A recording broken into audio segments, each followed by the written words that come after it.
Buenas tardes a todos. Es un placer de nuevo daros la bienvenida al Congreso Internacional celebrando el éxito del 40 aniversario de la Convención de Viena del 80 sobre compraventa internacional.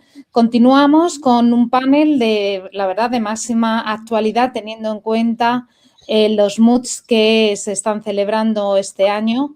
En particular el MUT de Viena, el Willem-Vis International Commercial Arbitration MUT, donde precisamente una de las cuestiones ha sido la de la interpretación del artículo 42 de la Convención de Viena, y precisamente la primera de las ponencias va a residir en Javier Antonio Tobar, quien es un gran especialista en esta materia. Precisamente él tiene una monografía sobre este tema. Y aunque no lo hemos hecho a propósito, realmente también nuestro segundo tema está muy relacionado con los temas del MUT Madrid, puesto que el tema, como saben, de la cláusula rebus sic stantibus, del hardship, de la excesiva onerosidad sobrevenida, pues es también uno de los temas centrales de nuestra competición y también de otras que están actualmente en curso. Y precisamente, pues no podíamos también contar con mejor experto como Edgardo Muñoz, que es un gran especialista, como luego detallaré. Vamos a comenzar en primer lugar con la presentación de Javier Antonio Tobar. Javier es abogado y notario público de El Salvador, en Centroamérica. Es doctor cum laude y máster en Derecho por la Universidad Carlos III de Madrid. Es asimismo magistrado suplente de la Corte Centroamericana de Justicia, asistente y exletrado de la Sala de lo Civil de la Corte Suprema de Justicia y de otros en El Salvador. Es igualmente también profesor de la Universidad Carlos III de Madrid y asimismo en varias universidades de su país, y un gran investigador en temas relacionados con el derecho uniforme del comercio internacional. Él además está este año realizando una estancia en nuestro país, en España, en concreto en la Universidad de Zaragoza. Y la verdad, Javier, darte la bienvenida y agradecerte bueno, pues tu presencia aquí, porque la verdad que es un gusto poder contar contigo en el día de hoy. Sin más, te dejo ya para que puedas presentar el tema que te corresponde. Gracias. Gracias, Pilar. Es un gusto verte. Y también, Edgardo, un gran saludo. Felicidades también a todo el equipo que respalda esta gran faena. Un excelente programa a nivel mundial y de gran calidad. Y precisamente por eso vamos a aprovechar esta oportunidad también para desearles a todos mucha salud y prosperidad. Vamos a compartir aquí la imagen. Bien.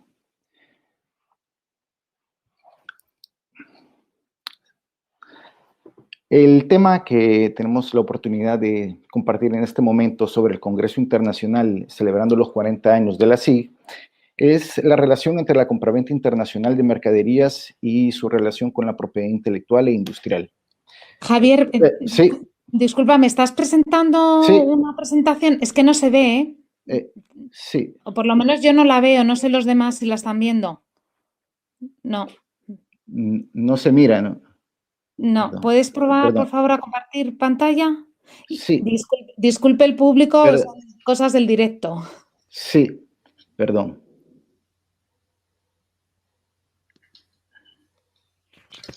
Perdón.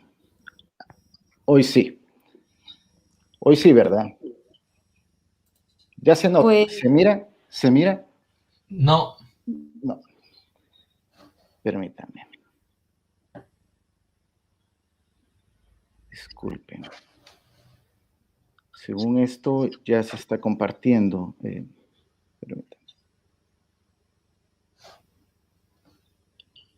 Ahora, en este momento, sí ya se está compartiendo, perdón.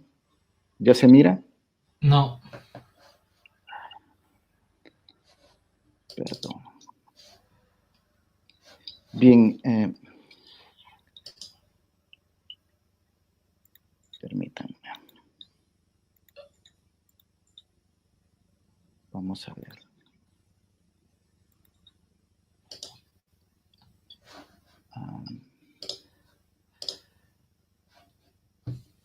Javier, yo Bien, puedo... si gusta, puedo prescindir si gusta porque no sé qué está pasando ahorita, me está bloqueando algo, la presentación. Yo puedo compartirla porque la Vale, tengo. Si vale. quieres, yo te la comparto y voy pasando las diapositivas. Excelente, me parece. Gracias. Excelente. Ahora la Bien. ven, ¿no? Sí, exacto. Un momentito. Muy amable. Gracias. Bien, el tema que tenemos la oportunidad ahora de compartir es sobre la relación entre la compraventa internacional, mercaderías y la propiedad intelectual e industrial. A continuación, abordaremos esto desde el punto de vista general, abstracto. Basaré la exposición en dos momentos. La primera parte que tiene que ver justamente con la esfera general internacional que llevó a la configuración del artículo 42, que trata sobre el tema, y la segunda que versa sobre propiamente el análisis del artículo 42. Pasad, por favor. Bien, el escenario que teníamos en el año 1980, que derivó en la aprobación de la Convención, también viene acompañado de una reseña histórica muy importante, y es que el antecedente normativo, el artículo 42 es el artículo 52 de la ley de la Convención de la Haya de 1964 sobre compraventa internacional. Sin embargo, en aquel entonces, el escenario político y económico era diferente al que tenemos en la actualidad.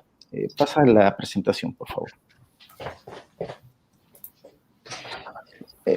En resumen, vemos que el escenario antes de 1980, donde nos encontrábamos, en el que las compañías, las empresas, fabricaban de manera completa las mercaderías o de manera regular, era así. Y el concepto también de producto acompañado de la mercadería tenía por objetivo el satisfacer también las necesidades o expectativas del empresario. Nos encontramos también en un escenario político bastante particular. Nos encontrábamos en una guerra fría en donde también estaba caracterizado por no tantos mercados como los que tenemos ahora abiertos en razón de la globalización. En la actualidad, a diferencia del año 1980, en el cual se suscribió la convención, ahora tenemos bien implementadas las cadenas globales de valor, tal como lo concebía o lo concibió el profesor Michael Porter, y en el que también las mercaderías son cualquier tipo de producto y también servicio con énfasis en establecer las necesidades, satisfacerlas del consumidor, ya sean necesidades reales o necesidades creadas, y por tanto las compañías multinacionales y otras que se lo pueden permitir tienen departamentos sofisticados de mercadeo y de prospección de mercados y auscultación de las necesidades del consumidor. Y esto tiene mucho que ver también con el tema porque esto supone que a las mercaderías ya se les ve con muchos valores agregados como servicios, marcas, diseños, patentes. Es decir, las mercaderías no son simple y sencillamente un atributo de la naturaleza, sino precisamente son productos mucho más elaborados, es decir, productos que tienen muchos valores agregados. Y consecuentemente, esto supone también, en muchos de los casos, la existencia de múltiples titularidades por partes de múltiples sujetos que participan en la creación o confección de este tipo de mercaderías.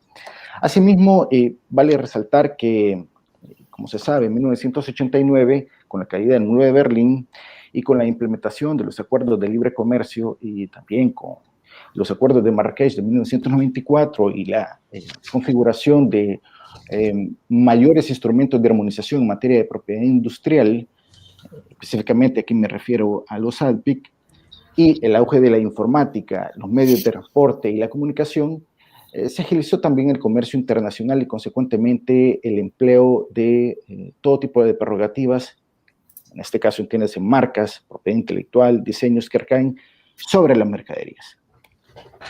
¿Puedes pasar por favor la imagen? Gracias.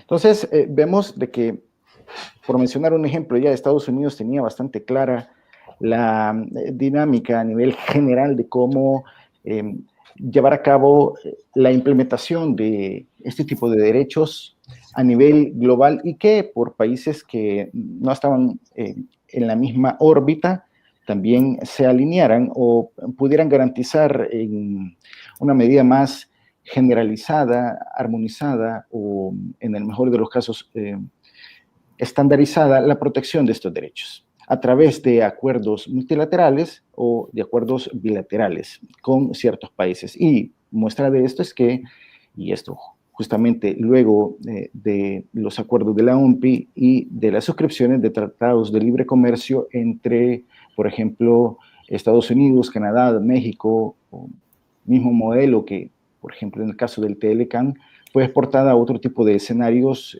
para aperturar mercados y reconocer en estos tratados de libre comercio derechos de propiedad intelectual e industrial como lo que se suscribió entre Estados Unidos y Centroamérica y República Dominicana, o posteriormente entre la Unión Europea y Centroamérica. Lo mismo sucedió a nivel mundial y que pues ha sido reconocido dentro de la dinámica del derecho internacional económico.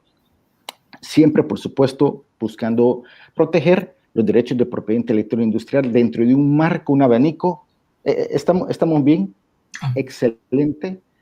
Dentro de un abanico de instrumentos jurídicos que protegen los derechos de propiedad intelectual e industrial de toda índole, tanto a nivel de tratados internacionales como también reconocidos por los estados. Continuemos, por favor. Perdón. Bien. Sí, permítame. Perdón. Bien, además tenemos presente que, permítanme, que tengo un pequeño problema aquí. Asimismo, existen a nivel internacional dos tipos de aspectos importantes a considerar.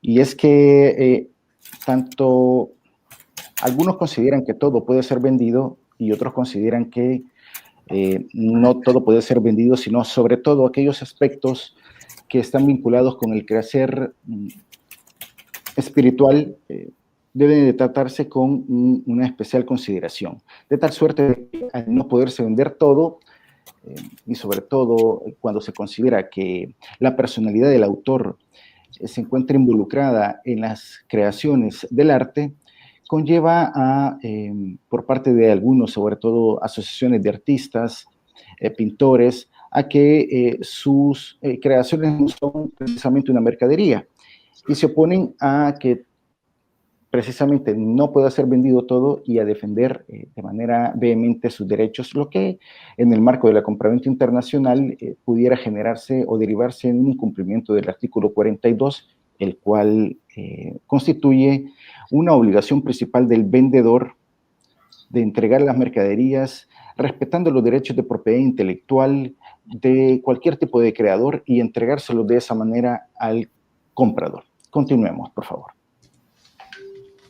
Bien, el marco general, realmente un hito en la protección de los derechos de propiedad intelectual, lo encontramos ya modernamente en los ALPIC y también en estos ALPIC Plus. Los ALPIC Plus, conocidos como la profundización de la protección de estos derechos de propiedad intelectual contenido en los tratados de libre comercio y que básicamente lo podemos recoger como la protección a nivel sustantivo de derecho material y también desde el punto de vista del derecho procesal.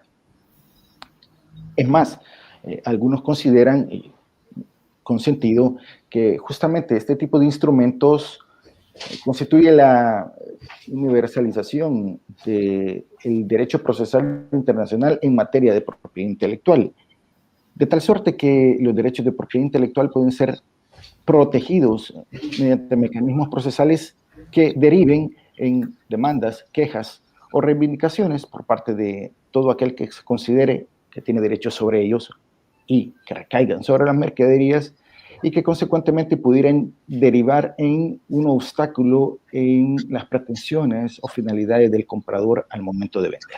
Continuemos. Gracias. Entonces nos encontramos aquí con dos grandes paradigmas normativos, la normativa armonizada y la normativa de la compraventa internacional de mercaderías. Lo cierto es que son dos grandes exponentes que se empalman, que se vinculan para permitir muchas finalidades, es decir, la obtención de lucro, la libre circulación de mercaderías y la protección de los derechos de los titulares de propiedad intelectual. Continuemos, por favor. En cuanto a la normativa armonizada, y insistimos en este exponente, los ADPIC.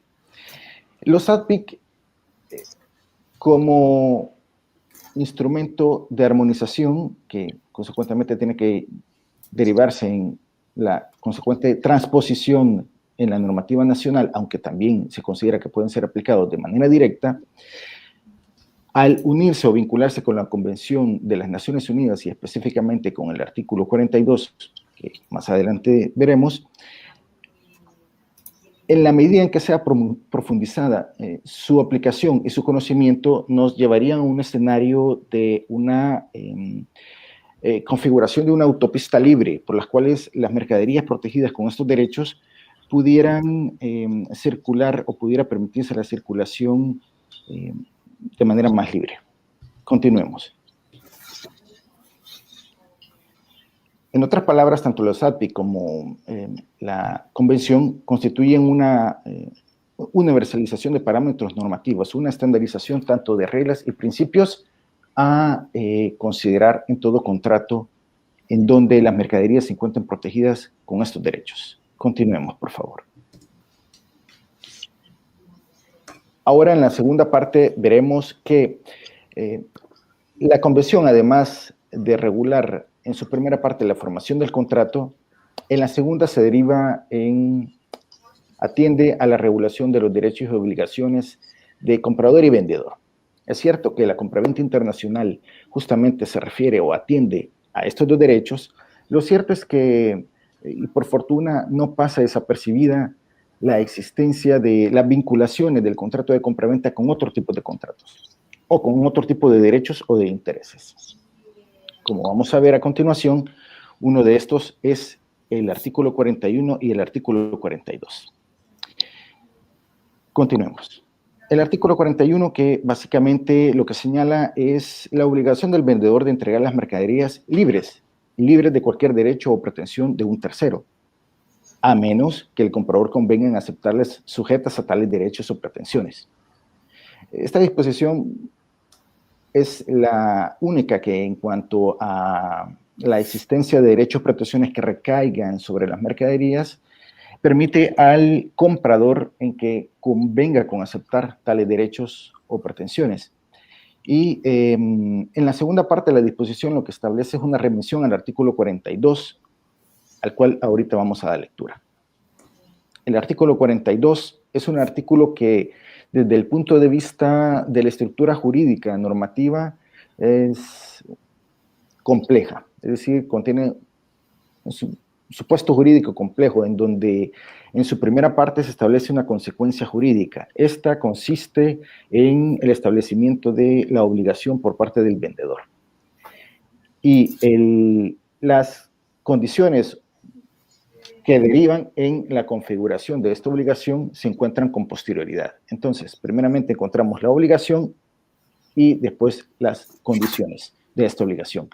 La disposición básicamente dice así: el vendedor deberá entregar las mercaderías libres de cualquiera derechos o pretensiones de un tercero, basados en la propiedad industrial u otro tipo de propiedad intelectual, que conociera o no hubiera podido ignorar en el momento de la celebración del contrato, siempre que los derechos o pretensiones se basen en la propiedad industrial u otro tipo de propiedad intelectual, en virtud de la ley del Estado en que han de revenderse o utilizarse las mercaderías.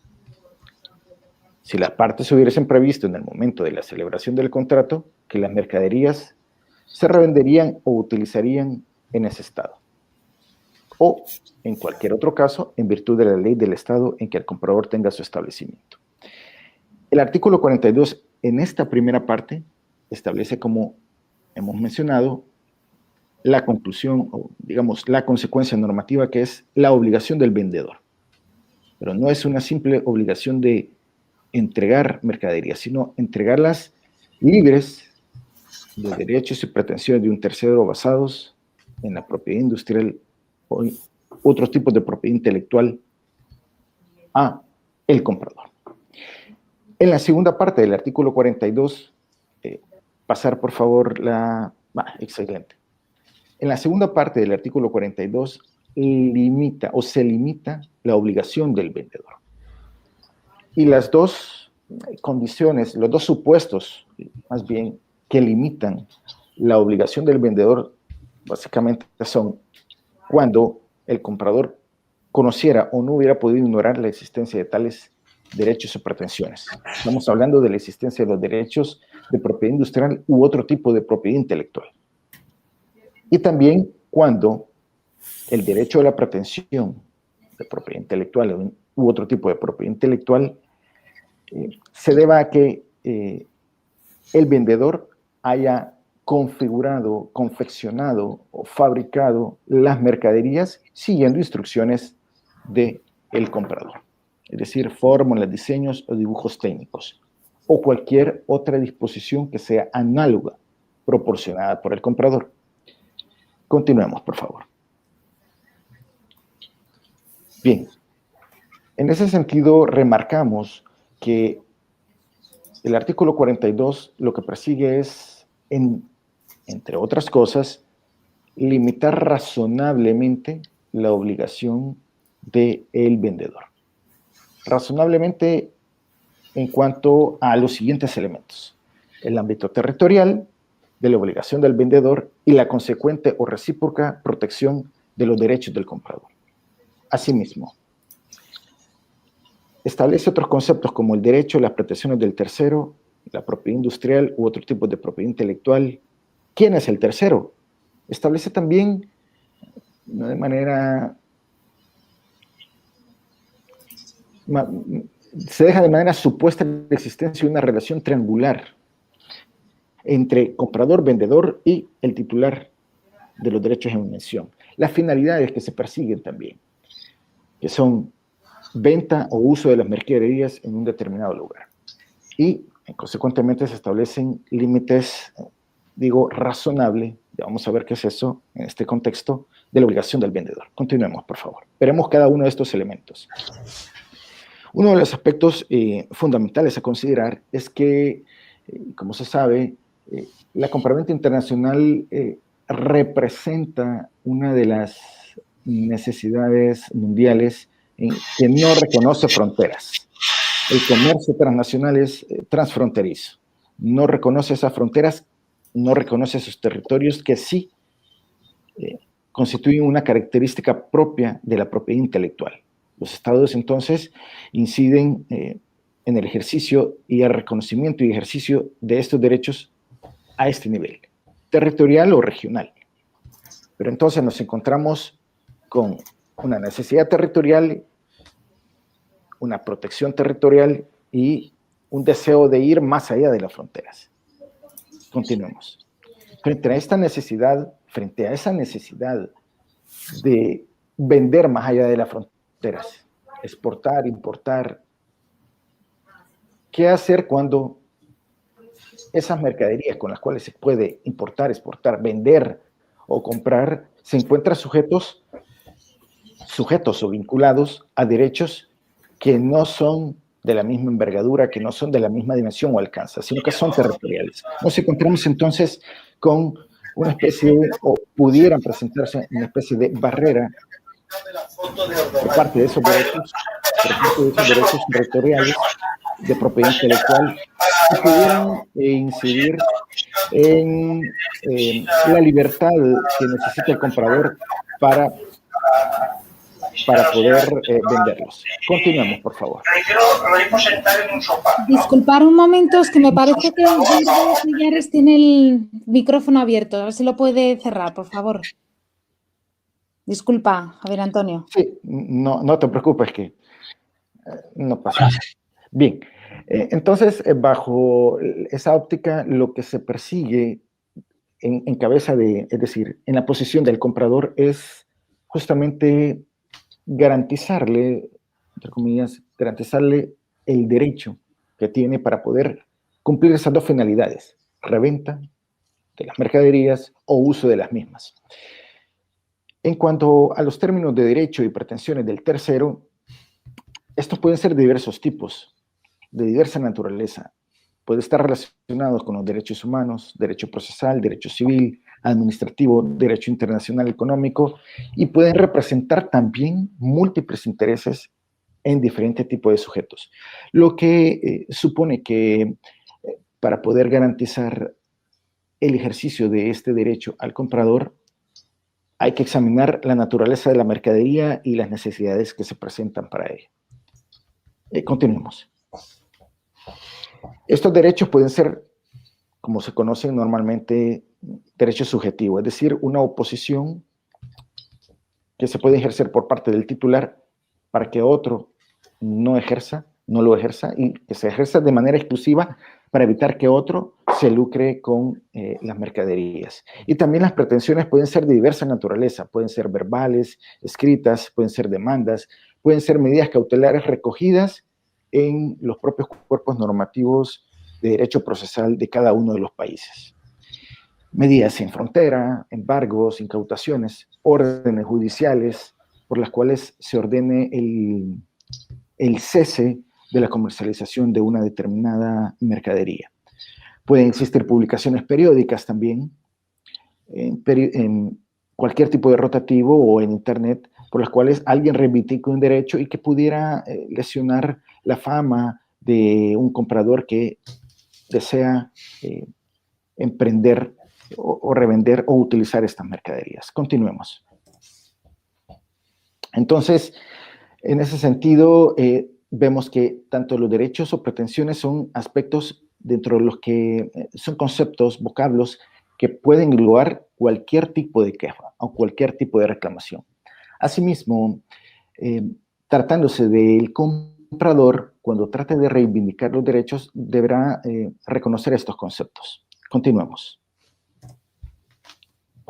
La propiedad intelectual e industrial, entonces, no contiene específicamente un concepto, literalmente no contiene un concepto dentro de la convención. Se debe interpretar de manera amplia. De hecho, la expresión u otros tipos de propiedad intelectual sugerida por la OMPI en los trabajos preparativos por el año 1976, se indicó que debería de ser lo más extensa posible con el propósito de abarcar todos los posibles derechos que recayeran o análogos que recayeran en las mercaderías, para que a través de esta normativa se pudiera regular de manera equitativa tanto el derecho del comprador como la responsabilidad, bueno, en este caso la obligación del vendedor. Continuemos. De manera que esta situación, todo el empleo de estos vocablos nos conlleva a realizar construcciones propias dentro de la autonomía de esta materia que nos atiende, ¿verdad? Dentro del derecho uniforme del comercio internacional.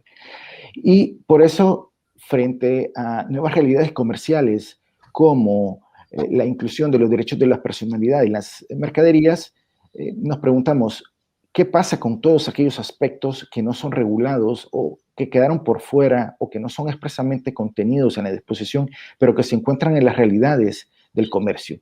Y es que vemos muchas mercaderías que tienen derechos de la personalidad y entonces, aunque literalmente no se encuentren recogidas en esta disposición, sí se considera por parte de doctrina reconocida de que deberían tenerse por incluidas, aunque la disposición no hable de derechos inmateriales, pero lo cierto es que debe reconocerse que además de la interpretación histórica de la disposición y de la convención, también debe de atenderse a una interpretación sociológica, evolutiva y por tanto atendiente o relacionada a la realidad de nuestro comercio. Continuemos. Y entonces nos preguntamos, por ejemplo, si el artículo 42 incluye como dentro del concepto de pretensión a una demanda por daños y perjuicios por infracción de un derecho de propiedad intelectual. Sí, efectivamente, un titular de un derecho de propiedad intelectual industrial, entre muchas acciones o pretensiones o reclamaciones, de acuerdo a cómo se regule en cada uno de los sistemas jurídicos, pudiera, entre otras cosas, solicitar también indemnización por daños y perjuicios porque considera de que alguno de sus derechos se encuentra infringido y reclamárselos al comprador. Entonces, ese tipo de reclamaciones está también relacionada con esta disposición. ¿Quién puede ser el tercero? Bueno, lo cierto es que el tercero es otro de los vocablos susceptible de ser interpretado, y tercero puede ser no solo directamente aquel que tenga efectivamente un derecho de propiedad intelectual e industrial, sino que incluso aquel que no lo tiene, que ejerza una reclamación sin derecho. Puede ser un individuo, un grupo, una fundación, una empresa, una agrupación de sujetos, un grupo de consumidores de un artefacto, una mercadería, que se los reclame o que reclame alguna queja que plantea alguna queja al comprador. Continuemos. Entonces, lo que vemos en esta disposición es una especie de una relación triangular con la que debería de pretenderse realizar una armonía entre los diversos intereses que comulgan o que asisten en las mercaderías, tanto del vendedor como del comprador y del titular de aquellos derechos, a fin de que esta relación triangular permita una concatenación de intereses y consecuentemente se pueda obtener un éxito comercial. Continuemos. Por ejemplo, en este caso, uno ve esta imagen y dice, bueno, ¿qué es esto? Bueno, este ejemplo viene a cuento porque uno de los casos emblemáticos que tiene que ver con el respeto a los derechos de autor es justamente esto. Ustedes se preguntarán, ¿qué es esto? Bueno, démosle clic. Bueno, este caso se llama el caso Brancusi. Démosle, por favor, clic.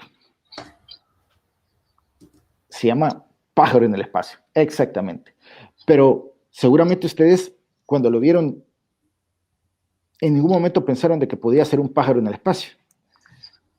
Pero, así como ustedes, cuando vieron la imagen, pensaron de que simplemente era cualquier cosa menos un pájaro, pues justamente eso fue lo que sucedió en uno de los casos emblemáticos de respeto de los derechos de autor que conoció la Corte Suprema de Justicia de los Estados Unidos, y por el cual nos permite expresar que los derechos de autor en un momento determinado pueden verse involucrados en este tipo de sujetos, de casos.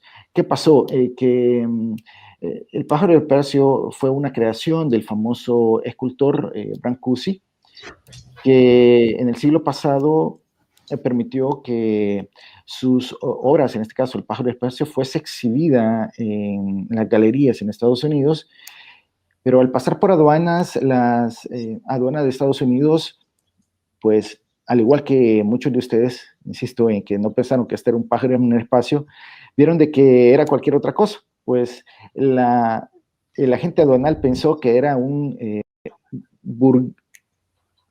y lo digo literalmente, un trozo de metal cualquiera, pero no un pájaro en el espacio, y grabó con cierta tasación este artefacto. Pues eso fue una ofensa moral para el autor, para el escultor, que entonces dijo, eso no puede ser, se fue a juicio, y esto derivó en una de las oportunidades que la Corte de este país tuvo para poder definir qué era arte. que a su juicio podía ser también defendido justamente según el parámetro del autor y no del parámetro de la autoridad aduanal, que con esa calificación aduanal ofendió la dignidad, la moral y la personalidad del autor Brancusi. Entonces, este tipo de casos, aunque todavía no se había, no nos asistía la aplicación del artículo 42, pero sí nos permite explicar la injundia, por tanto, la envergadura de este tipo de reclamaciones por parte de los autores que pueden asistir en al momento de traspasar las fronteras o comercializar con el arte u otro tipo de derechos de esta naturaleza. Continuemos. Entonces nos encontramos en este sentido con que el artículo 42 limita la obligación del vendedor a algo que se lo denomina como el factor cognitivo.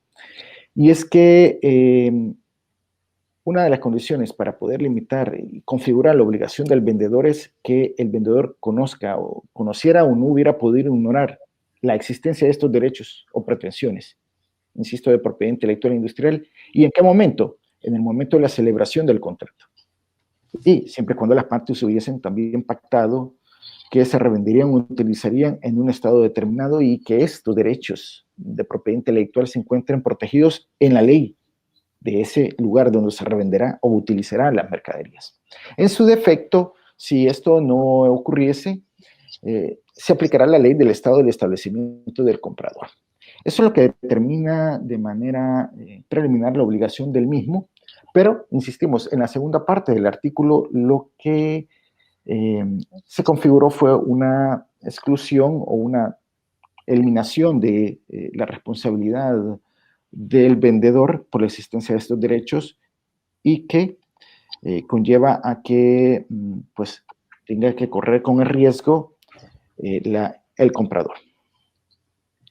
El objetivo es no colocar al vendedor en una situación extenuante o de difícil cobertura, más allá de lo previsible. De hecho, el momento de la delimitación de esta responsabilidad, como hemos indicado, es el momento de la celebración del contrato, precisamente bajo la óptica del análisis de los riesgos y de la previsibilidad en la asunción de estos y el consecuente alcance de los mismos. Entonces puede pactarse tanto el lugar de uso o de reventa, o el establecimiento del comprador. Entonces no es acumulativa. Eso sí, cabe mencionar también que de conformidad al artículo 6, las partes de la convención, las partes pueden pactar lo que consideren adecuado y modificar el contenido del artículo 42 según sus necesidades. Continuemos. Gracias.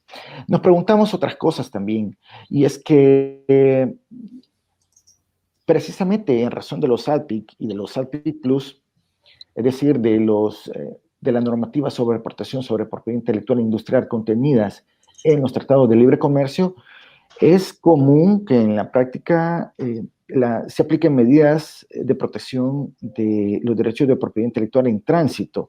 Entonces, en los tribunales se pueden presentar ese tipo de situaciones que también podría contemplarse dentro del artículo 42. El conocer o no hubiera podido ignorar es un factor cognitivo, entonces, insistimos, importante para poder delimitar la obligación del vendedor. Continuemos. Entonces, ¿qué es eso de entregar una mercadería libre de derechos de propiedad intelectual? Significa entregarlo con permisos, licencias por parte del titular del derecho, e incluso cuando, por ejemplo, si la mercadería se encuentra en el dominio público o se trata de una obra huérfana o se trate de simple y sencillamente un permiso del legislador para que la colectividad pueda hacer uso de algún derecho, pues también nos encontraríamos con esta posibilidad.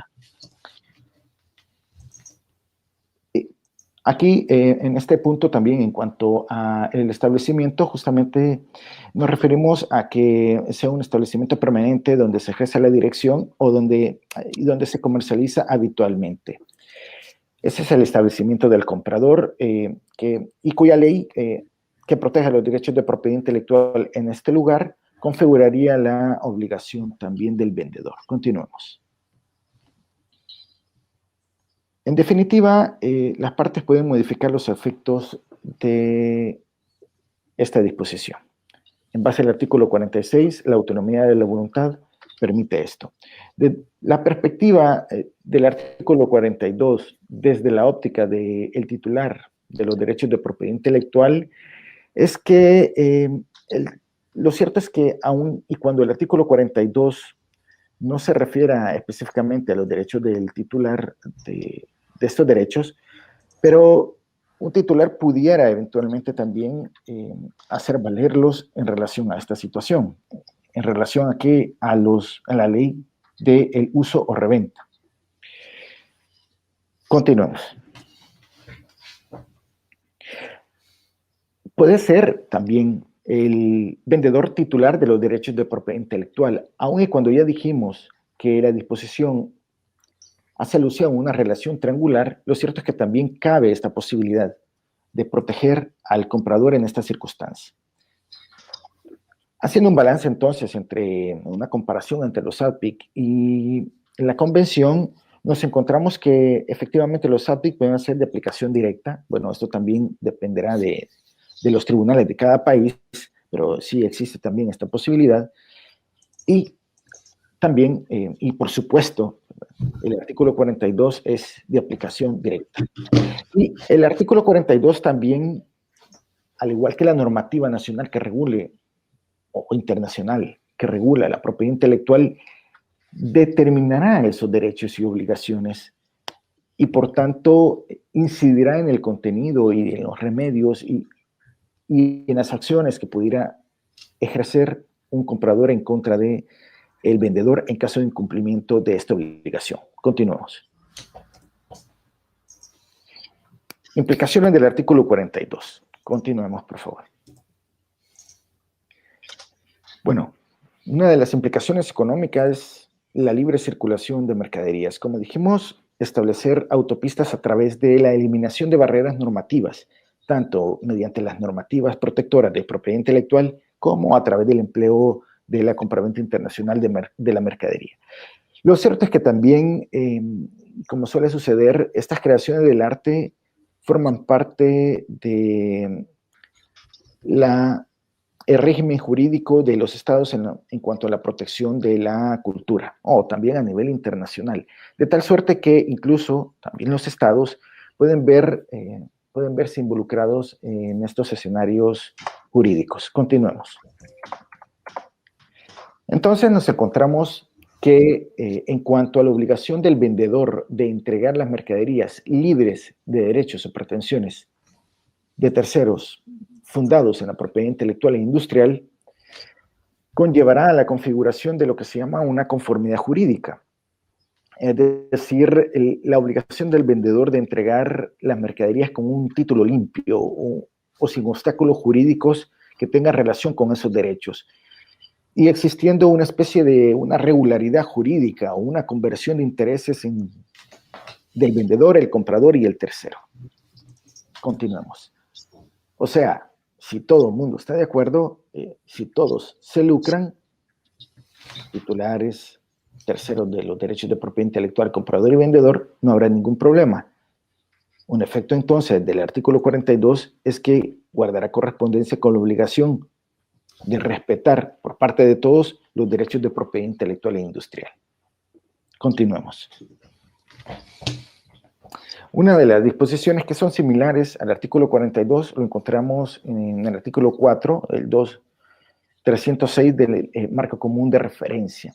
Asimismo, y cabe mencionar que aun y cuando debe de tenerse mucho cuidado en interpretar la convención o evitar en todo lo posible no entenderlas en base a parámetros o visiones normativas nacionales, lo cierto es que el artículo 42 tiene o guarda similitud también con el Código de Comercio Uniforme en su tratado 2 de los Estados Unidos de América. Pero, insistimos, debe de siempre respetarse la convención y su interpretación conforme a parámetros autónomos y propios.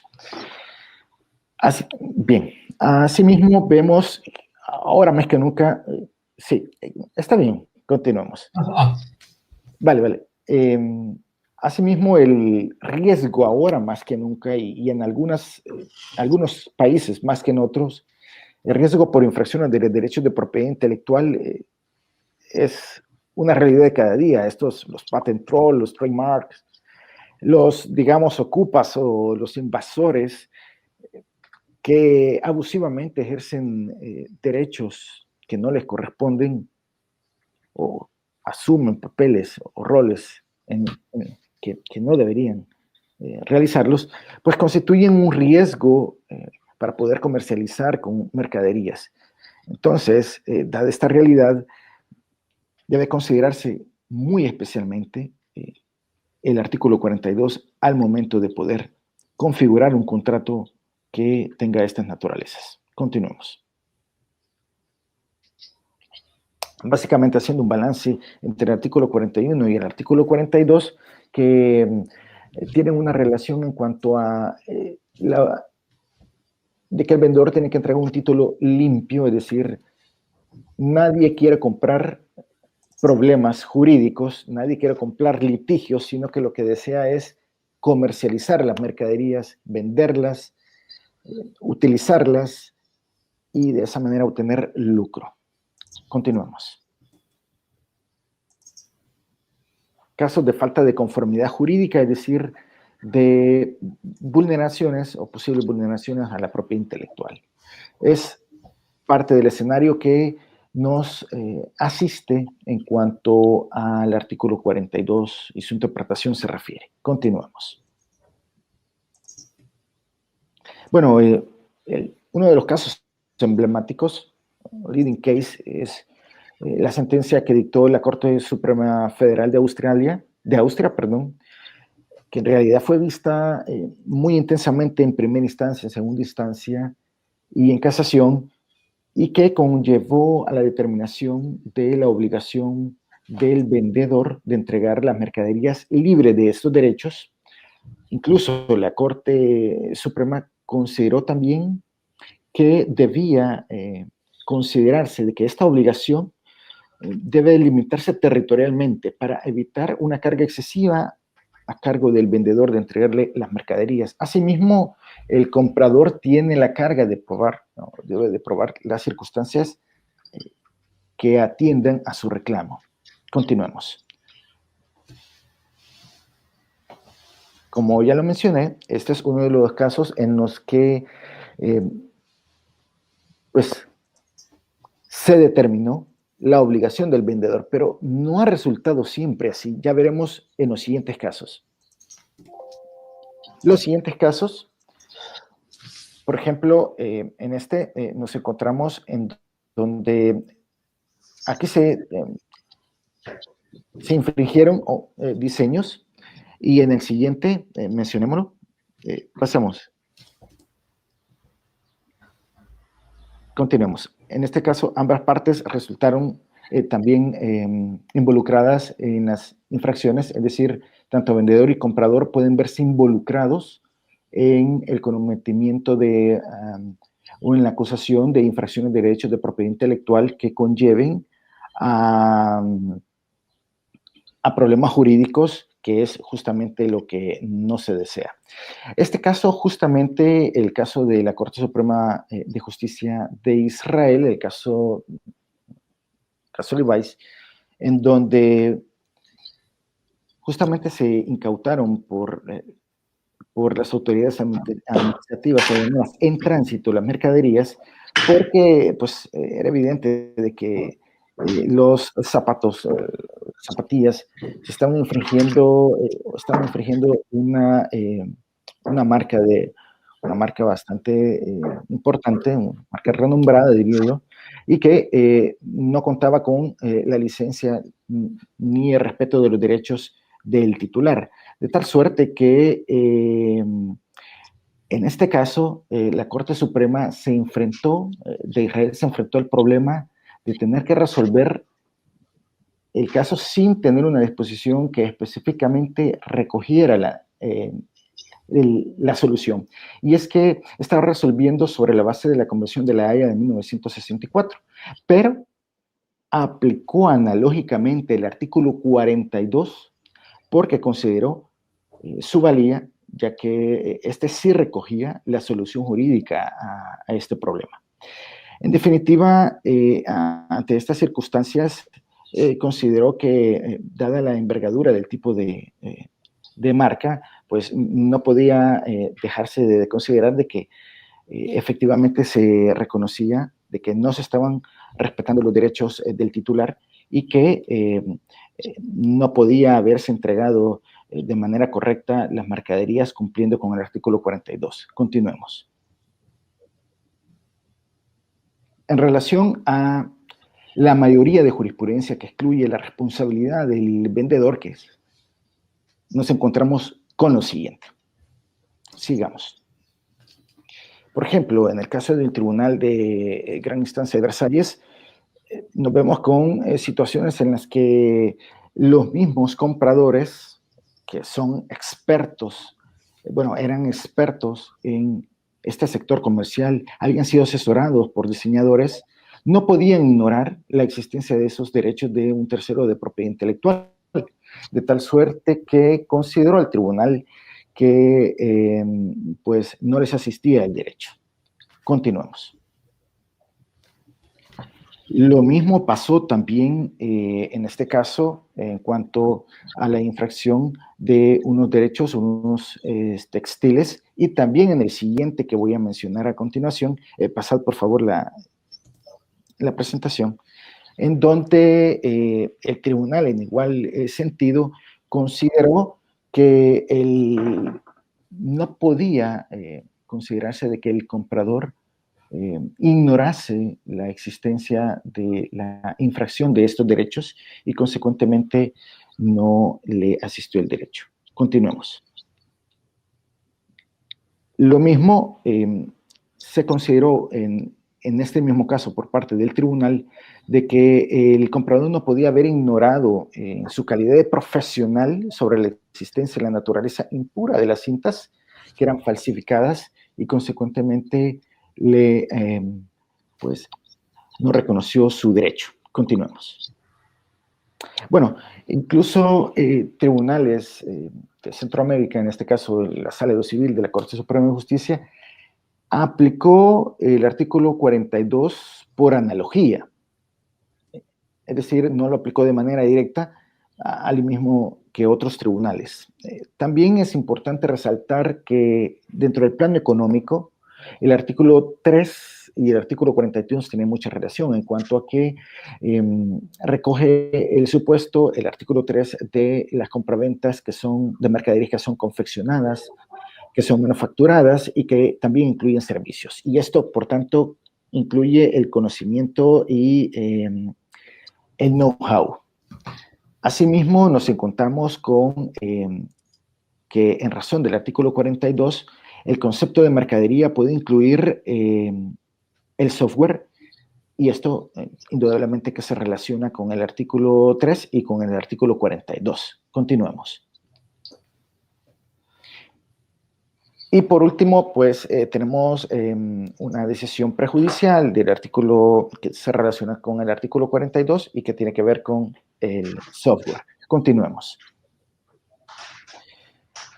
Asimismo, nos encontramos que el artículo 43, que se relaciona con el artículo 42, establece que el comprador tiene que informar acerca de la existencia de los derechos o pretensiones de este tercero para poder hacerlo también, para poder ejercer cualquiera de los remedios que contempla la convención, pero dentro de un plazo que sea razonable. De lo contrario, y tal como ocurrió en este caso, el tribunal alemán no dio lugar a reclamo del comprador precisamente porque no lo hizo en tiempo.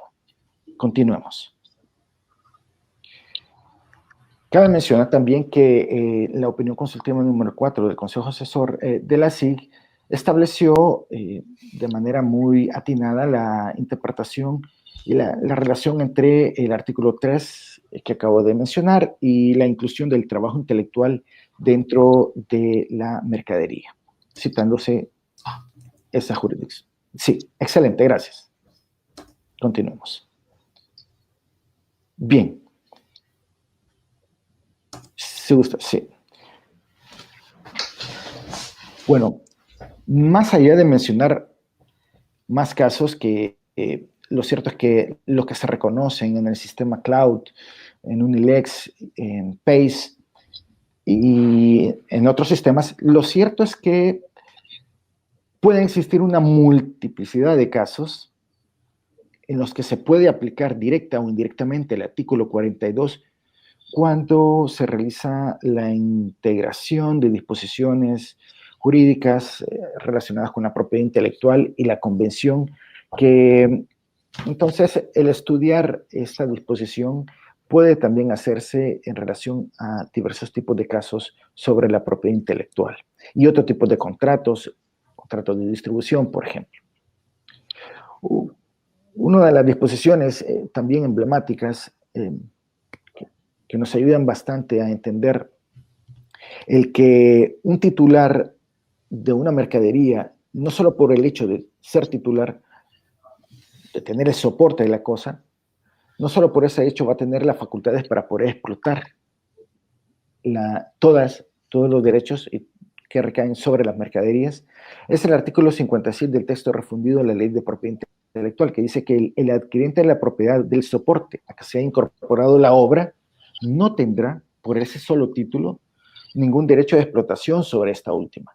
Entonces vemos que efectivamente el adquirir, por ejemplo, una pintura, el adquirir el soporte, no por ese mismo hecho, se tendrá la posibilidad como titular del soporte de poder explotarla ampliamente, sino que siempre es necesario contar con, digámoslo así, de manera sencilla, con las prerrogativas, las facultades de todos aquellos sujetos titulares que mantienen una vinculación con la obra y consecuentemente de esa manera, de manera armónica, la explotación de todos los derechos respetará los cánones de armonía normativa y evitará los conflictos, que es lo que en definitiva se persigue dentro de la órbita de la compraventa internacional. Continuemos. Recomendación para el comprador. El comprador debería, pues, insistir en incluir en una cláusula que garantice su protección contra reclamos de terceros en el contrato de compraventa internacional. Asimismo, también diré también que es necesario especificar, analizar en los contratos cada una de las naturalezas de las mercaderías para poder individualizar cuáles son los riesgos y la previsibilidad de estos a fin de que el comprador pueda asumirlos de manera dentro de sus límites y consecuentemente también establecer los deberes de cooperación y de información para realizar una transacción en feliz término a favor del comprador y del vendedor. Evitar de esa manera litigios que entorpezcan la relación contractual y que eviten la obtención de las dos finalidades. El lucro, que es lo que se persigue en este caso, en este tipo de transacciones. Lo cierto es que existe todavía mucho camino por andar en cuanto a la aplicación de esta disposición. Debo de confesar que desde que comencé a estudiar esta disposición, en un principio pues no había muchos estudios, pero pues últimamente ha evolucionado lo que realmente es una fiesta jurídica el hecho de que el MUT y también en este caso la dirección de la universidad ha tenido la sabiduría para poder continuar profundizando en estos temas, siempre bajo el liderazgo de la profesora Pilar Vizcasillas y de todo su selecto equipo, y felicitarlos por esta titánica labor. Y es que definitivamente, como lo decía un gran pensador, Antonio Machado, caminante no hay camino, se hace camino al andar y caminando estamos en esta sesión. Yo le doy muchas gracias por esta oportunidad que me han dado para poder compartir estos conocimientos y experiencias. Muchísimas gracias, Javier Antonio, por la completísima exposición que has realizado. Se nota que eres todo un experto en la materia. Y pasamos, si os parece, al siguiente ponente, que es Edgardo Muñoz, no sin antes avisar y disculpar a la profesora Milena Georgievic, que por razones de salud de último minuto pues le impiden estar con nosotros, y desde luego me traslada sus disculpas al resto de los colegas, así como a los asistentes. No obstante, bueno, pues tenemos ahora un ponente también de lujo, Edgardo Muñoz, que es una voz destacada, como es conocido, en el campo del derecho de los negocios internacionales, como profesor investigador de la Universidad Panamericana en Guadalajara, México, desde donde contribuye en revistas arbitradas y eventos académicos.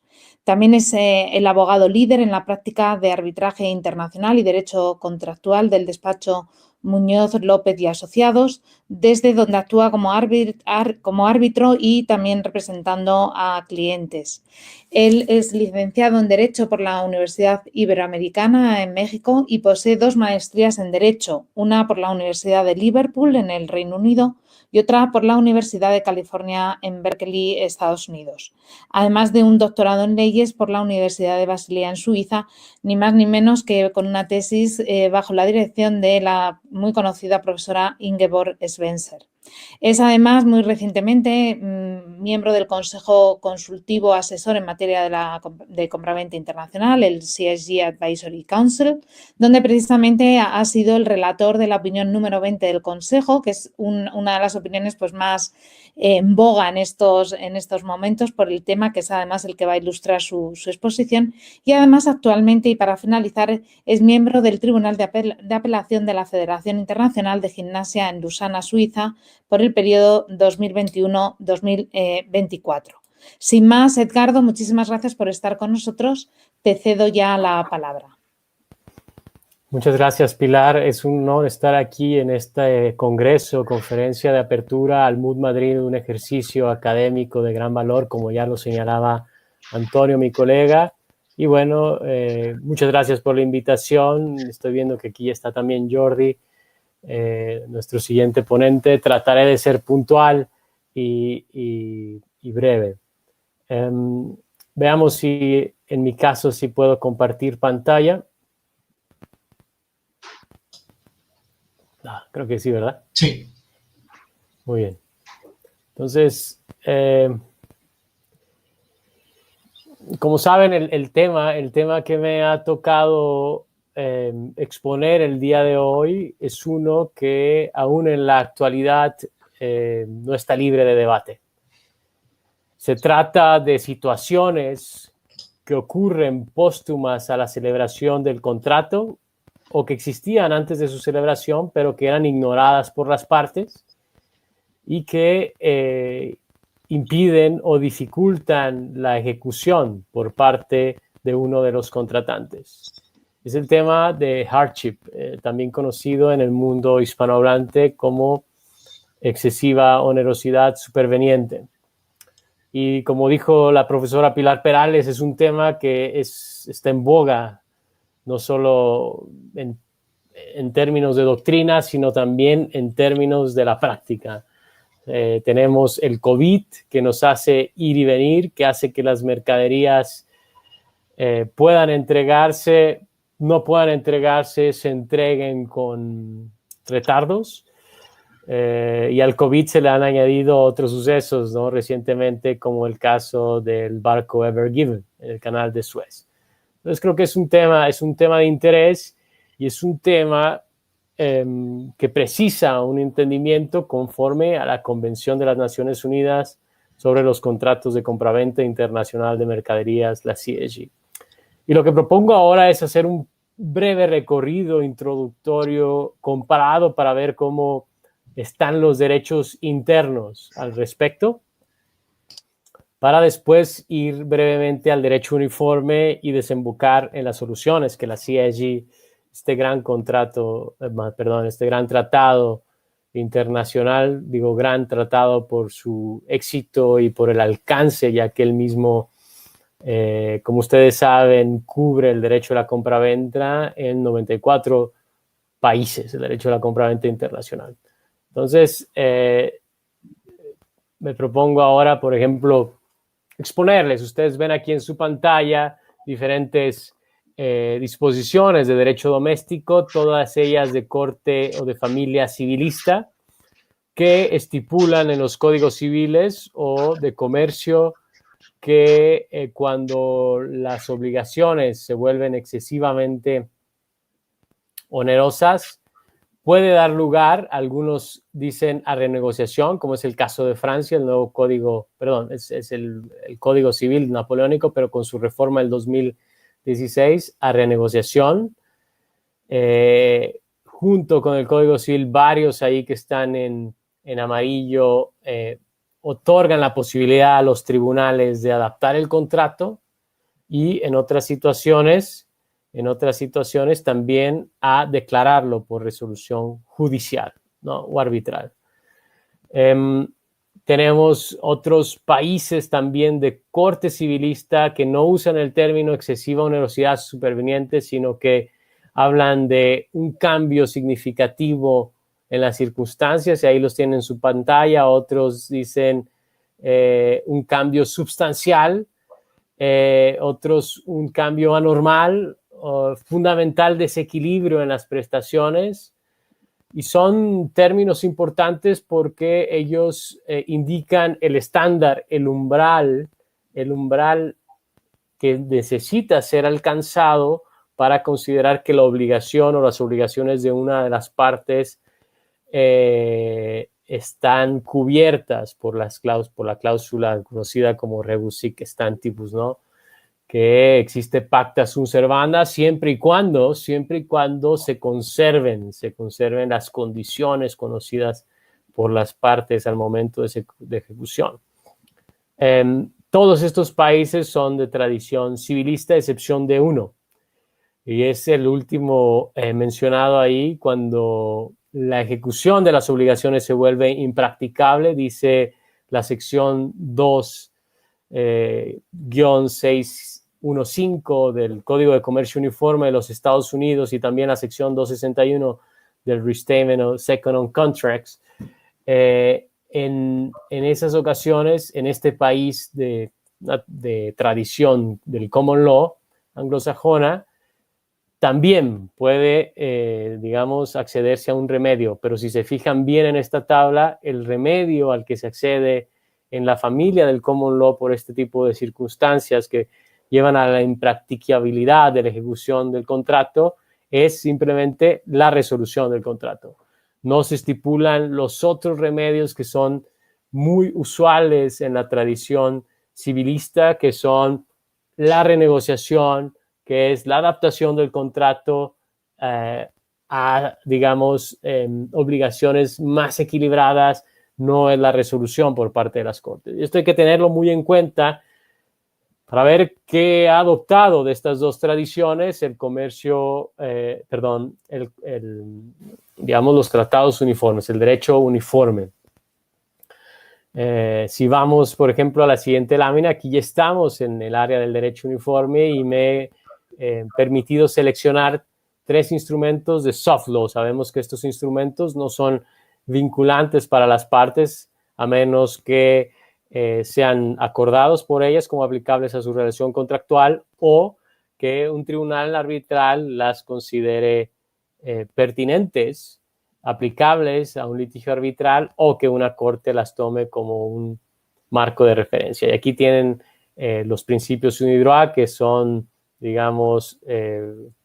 un instrumento que probablemente ha sido la punta de lanza en este tema sobre el cambio, el cambio fundamental en el equilibrio de las prestaciones. Son los artículos 6.2, 6.23, ahí hay un typo, perdón, en el que nos da los requisitos, que por cierto estos requisitos son los mismos que son comunes en el derecho uniforme.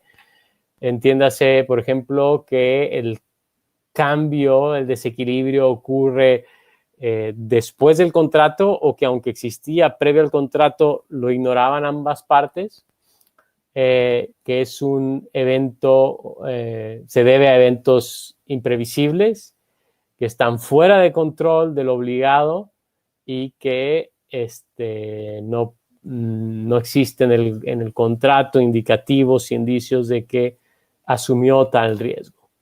Lo más interesante también aquí ustedes ven en su primera columna es que el estándar que se tiene que alcanzar es parecido en todos, pero varía el texto, pero sin lugar a dudas todos hablan de una excesiva onerosidad que por lo tanto lleva a un desequilibrio en las prestaciones de las partes, ¿no? Y si ustedes ven también en las siguientes columnas, todos estos instrumentos coinciden o adoptan esto que es común en el derecho interno, la necesidad de renegociar el contrato o el incentivo de renegociar el contrato, y que los siguientes remedios están sujetos a que las partes hayan intentado al menos renegociar este contrato, y estos remedios son la terminación judicial o la adaptación del contrato por parte del juez o árbitro llamado a decidir una disputa derivada de tales circunstancias. ¿Qué tenemos en materia de la CSG, que es el instrumento que más nos interesa en este momento, dada su importancia? Bueno, tenemos el artículo 79. El artículo 79 es un artículo que no habla expresamente del término hardship en inglés, tampoco excesiva onerosidad. Tampoco habla de términos como fuerza mayor o caso fortuito. El artículo 79 habla de impedimentos. Y el impedimento probablemente es la palabra clave que ha permitido su evolución. Este artículo dice que una parte no será responsable de su falta de cumplimiento cuando tal incumplimiento se deba a un impedimento ajeno a su voluntad y que no cabía razonablemente esperar que tuviese en cuenta tal impedimento en el momento de la celebración del contrato, que no lo puede evitar o superar sus consecuencias. Y los efectos que tiene este artículo es que exonera a las partes, a la parte que se encuentra en esta situación, de la responsabilidad o del remedio que tiene la otra parte a imputarle daños por esa falta de cumplimiento de sus obligaciones. Durante muchos años esto llevó a discusiones, de hecho creo que, sí, no me salte nada, perdón, voy a regresar, a discusiones al respecto de los alcances de esta disposición, específicamente acerca de si estaba cubriendo casos de fuerza mayor solamente, caso fortuito, o si también era una disposición que podía estar regulando las situaciones de excesiva onerosidad superveniente. Y esta discusión se ve reflejada en los precedentes judiciales arbitrales que hasta ahora han sido reportados. Si ustedes ven en la parte alta, primera hilera, en el azul bajito, en unos primeros casos se dijo la CSG no aplica a casos de hardship, de excesiva onerosidad, y en ese caso específico un tribunal italiano aplicó el derecho interno italiano que sí regulaba la cuestión de la excesiva onerosidad. Sin embargo, después de ese caso ha habido varios precedentes, 9 en específico han sido reportados, donde se dice que la convención del artículo 79 sí regula tal cuestión. En uno de esos 9 casos se dijo que sí existió excesiva onerosidad. Y el umbral se alcanzó, es un caso muy criticado de la Corte Suprema belga, el umbral de excesiva onerosidad se alcanzó porque el precio de las mercaderías, en ese caso materiales de acero, había incrementado en un 70%.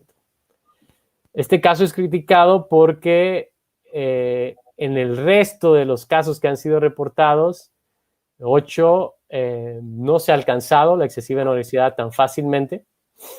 En En uno de ellos se dice que no se llegó al límite de sacrificio. Es un concepto, además doctrinal, el límite de sacrificio, elaborado por Schlechtrim. En otros casos, decía que el suceso sí era previsible, o sea que el requisito de no previsibilidad o que no podía tenerse en cuenta no fue alcanzado y por lo tanto ni siquiera llegaron a decidir el tema del umbral, del estándar de cambio en las circunstancias que debía suceder. Y por último, en 4 de ellos, el estándar mismo, los otros requisitos sí se habían, digamos, configurado, pero el estándar mismo de excesiva onerosidad o de impedimento, utilizando la palabra, no se había alcanzado. Y en uno de ellos se dice 100%, aumento de 100% en la obligación, del precio de obligación, no es suficiente, 50% no es suficiente, 300% no es suficiente, 200% no es suficiente, ¿no? Entonces, ahí digamos, la gama de casos que han ocurrido arbitrales o judiciales nos muestran que el estándar en la convención es alto. Y también, si vamos un poco atrás a ese primer caso que hubo de la Corte Suprema belga, dijo que el remedio era la renegociación. Creo que hay un poco de ruido en alguno de los micrófonos. Gracias. Entonces, ahí dijo, hay posibilidad de renegociación y remitió a las partes, era un caso casación, remitió a las partes a la Corte Inferior para que renegociaran. En los otros, en donde no se encontró que había hardship, de todos modos se sugirió que el remedio sería la exención de daño solamente. No había posibilidad de renegociación, no había posibilidad de adaptar el contrato y tampoco de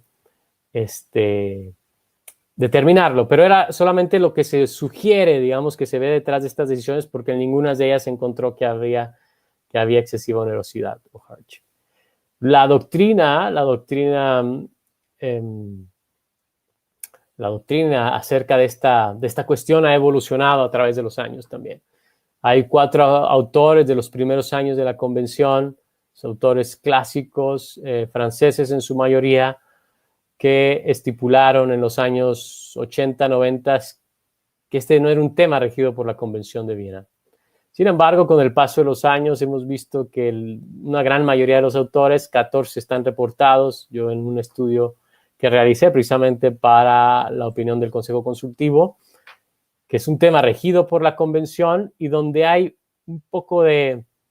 habido un poco de discrepancias doctrinales, es en cuanto a el estándar que se debe de alcanzar y los remedios, ¿no? El estándar, algunos autores como Spencer y Brunner dicen 100% podría no ser suficiente. En algunos casos, Spencer, reportando el caso que cité anteriormente, dice hasta 300%, dependiendo de las circunstancias, no podría ser suficiente. Algunos autores hablan del límite de sacrificio, como es el CAG Advisory Council y Atamer. Y otro autor que ha estudiado también el caso habla de una expectativa razonable.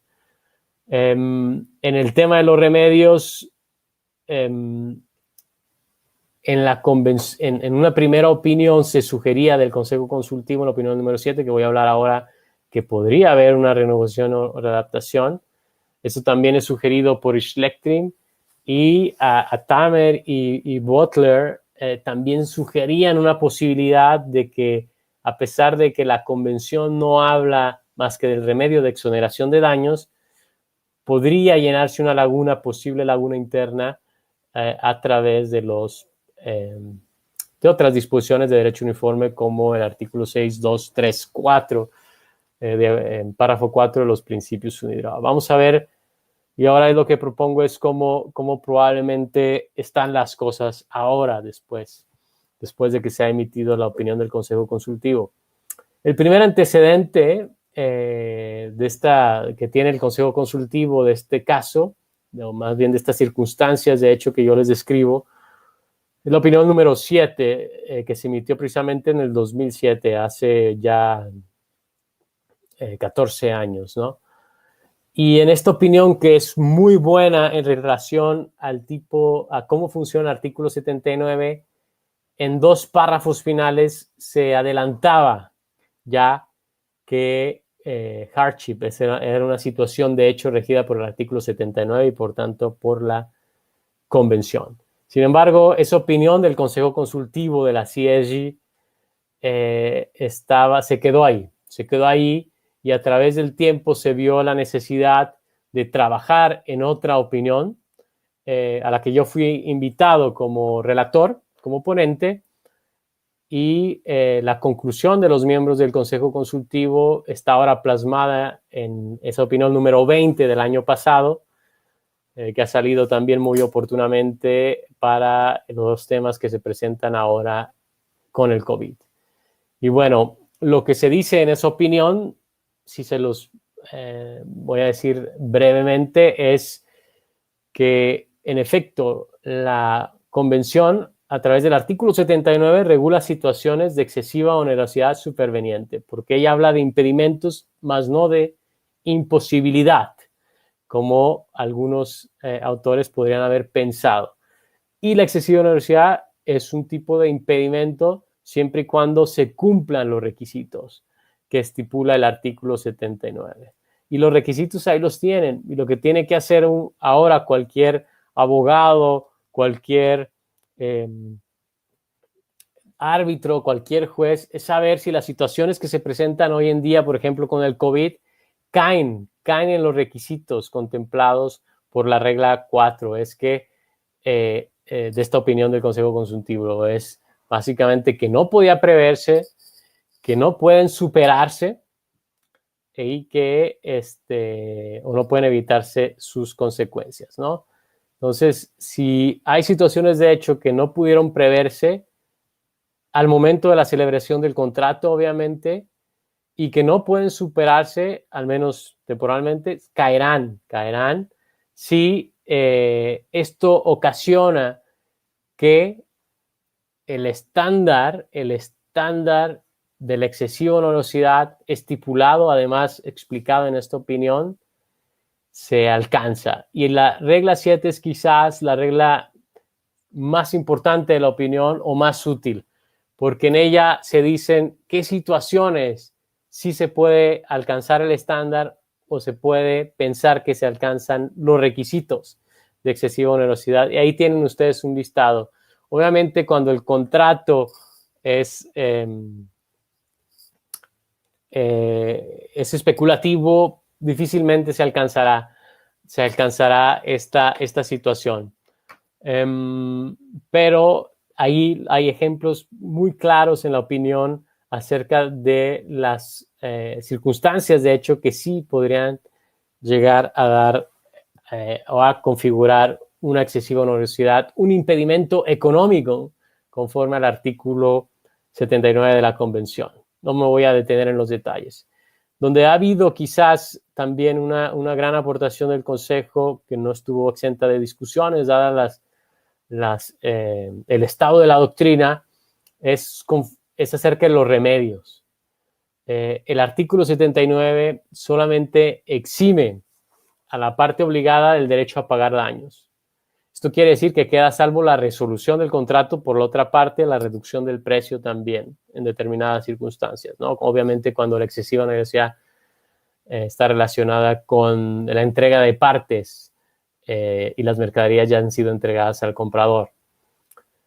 La mayoría del Consejo, en esta opinión se dice que no existe una laguna interna y por tanto esos son los remedios de exoneración de daños. Obviamente no puede obligarse a la parte a cumplir, al remedio de cumplimiento específico mientras dura el incumplimiento, ¿no? Entonces el principio de pacta sunt servanda se queda en suspenso durante ese momento, durante el momento en que es inevitable y es insuperable. Una vez que pasa esto, podría reconfigurarse la obligación de cumplir, siempre y cuando el comprador o el vendedor no hayan ya hecho uso o utilizado otros remedios que sean incompatibles con la cumplimiento forzoso, como la resolución del contrato, ¿no? Entonces, ¿es eso lo que hay? La opinión del Consejo Consultivo nos dice no están obligadas a renegociar el contrato conforme la CIEG y las partes, y esto es porque se consideró que además sería una obligación que puede configurarse a través de los principios de cooperación, sin embargo, no se estipula ninguna sanción al respecto. No hay lugar a la adaptación de los contratos por parte del excesivo, por parte de cortes o tribunales cuando existe excesiva onerosidad conforme a la CIEG. Ustedes ven ahí claramente una tendencia un poco a lo que está ocurriendo en el common law.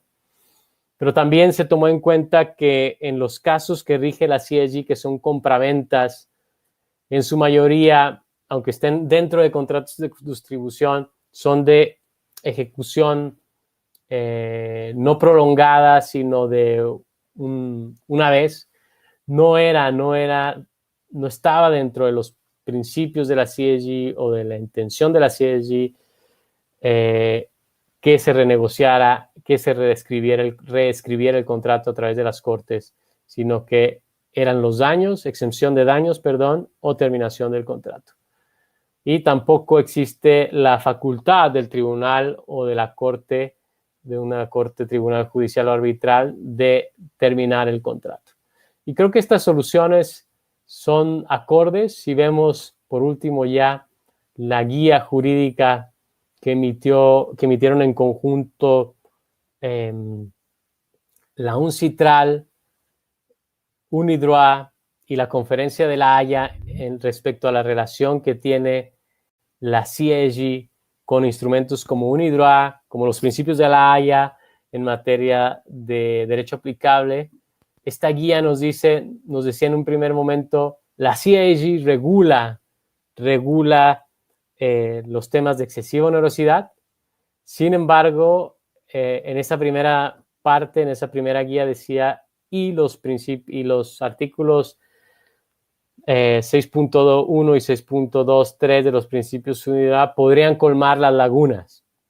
Sin embargo, después hubo una modificación a la guía meses después, y donde se queda claro que los remedios para situaciones de excesiva onerosidad están autocontenidos en la convención, que no hay lagunas al respecto, y simplemente hace la mención de que otros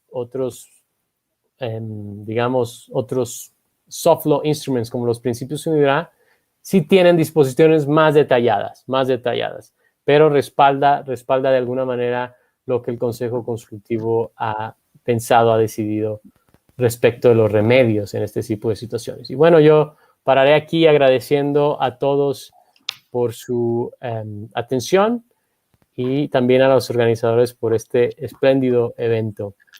Gracias.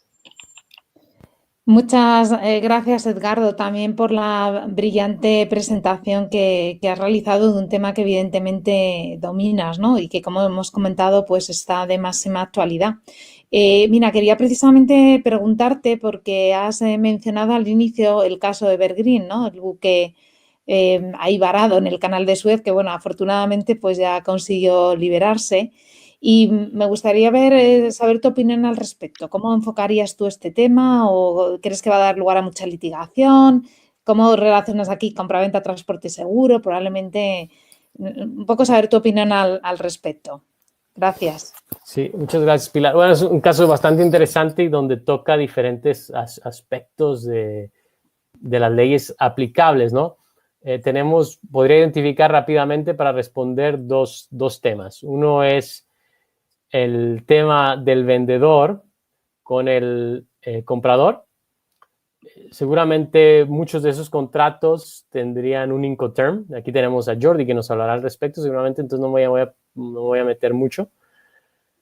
Y el Incoterm especificará, dependiendo del Incoterm, el lugar de entrega y que está ligado al lugar de riesgo con el Incoterm siempre, ¿no? Entonces, un FOB, si esos contenedores estaban con FOB, cuando el Evergreen se estanca en el canal de Suez, probablemente esos vendedores ya no tenían ya estaban así como, ¡uf!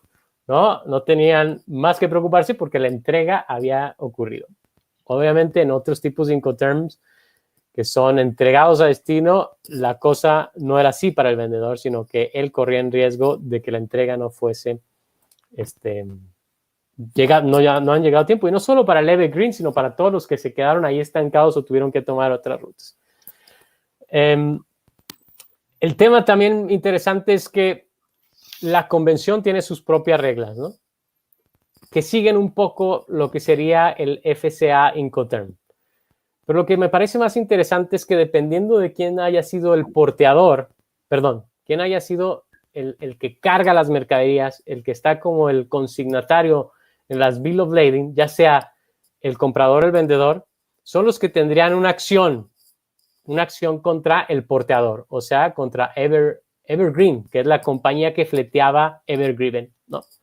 Entonces, en esos casos, la demanda contra el fleteador, pues, es a lo que tendrían, o el recurso que tendrían estos cargadores, ya sea el vendedor o el comprador, dependiendo quién esté ahí en la Bill of Lading, en el Incoterm.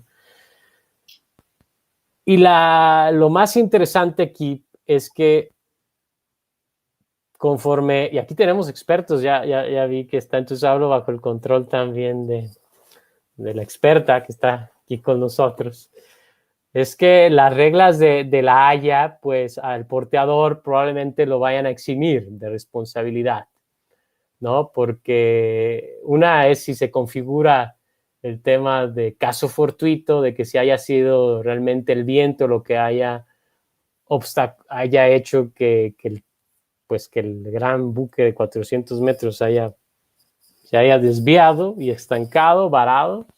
Ahí es un tema que lo exoneraría conforme a las reglas de la Haya. Y también el tema de que, si mal no recuerdo, exime al porteador conforme a esas reglas de la negligencia del capitán, ¿no? Del conductor del barco.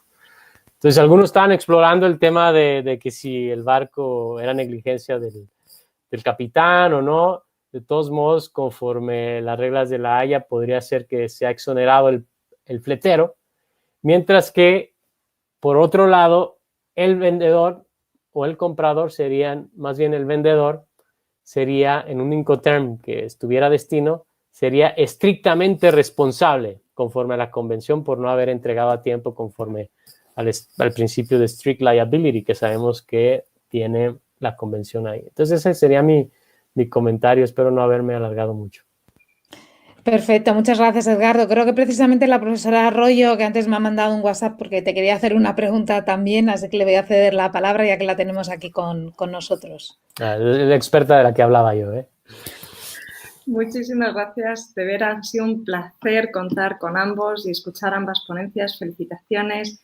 Sí, había una cuestión que me parecía que era capital y a la que además has hecho muy bien referencia, que es esa conexión de la Convención de Viena en relación al hardship y los principios de Neutroy. Es decir, cómo de alguna manera los principios de Neutroy tienen encaje sí o sí con la Convención de Viena y cómo justo en el marco del hardship los principios de Neutroy pueden ayudar a completar o no.